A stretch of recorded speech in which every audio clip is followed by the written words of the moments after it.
Kim at Gerald, nag-iwasan. Pagsasama ng dalawa sa proyekto, tinutulan ng Kim Pao fans.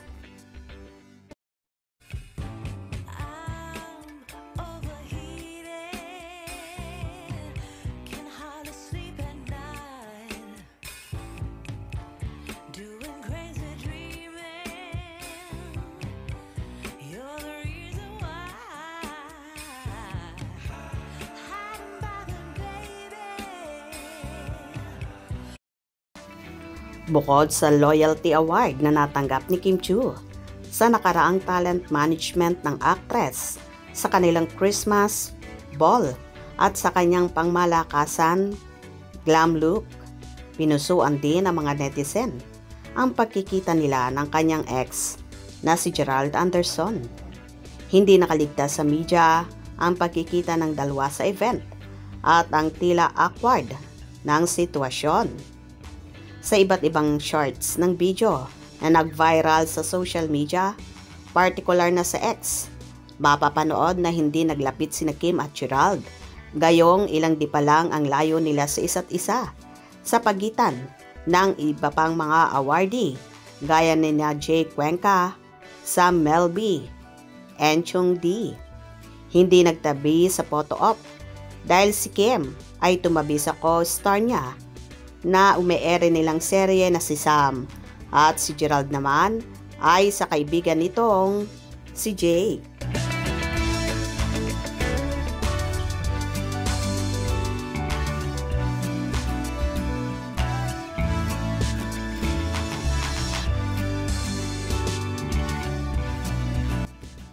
Binigyang katwiran ng maraming Kim Pao Ladya ang tila pag-iwas sa isa't isa ng dalawa, lalo na si Kim.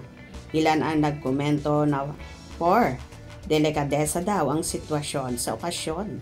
Alam ni Gerald na nasa relasyon si Kim kay Paolo Avellino. Nag-ingat din si Kim na malagyan ng kulay kung sakali mang nagdikit sila ni Gerald dahil pinapahalagahan nito hindi lang ang love team nila ni Paolo, kundi ang kung anumang romantic relationship meron sila. May nag-feed naman ng chika sa programa na nagbeso sa isa't isa si Kim at Gerald nang magbatian pero lumayo rin sa isa't isa. Same naman ang iba. Inirerespeto si Kim ng kanyang talent management at maging ng mga co-talent sa Ignacia dahil hindi sila tinuksong dalawa ni Gerald. Ito ang ilan sa mga reaction ng mga solid Kim Pao sa ex-media. Heto na lang, if Kimi is not in a relationship, she would have been teased to death by G at pinatabi sa kanya.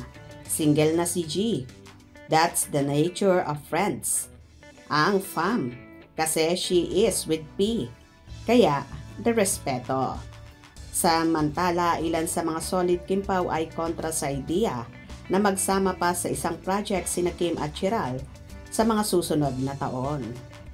Well, hindi nga pumayag ang Kim Pao Ladya na magkakaroon ng bagong proyekto sina Kim at Gerald. Bilang respeto na rin kay Paolo Avellino na ngayon nga ay napapabalitang kasintahan na ng dalaga. At ayon pa nga sa solid Kim Pao, kung sakasakaling magkakaroon ng project ang Kim Gerald ay hindi nila ito susuportahan. For sure, hindi rin papayag si Kimi na makipagtrabaho pa kay Gerald. At ganun din si Paolo. Hope you enjoyed. Please subscribe for more info.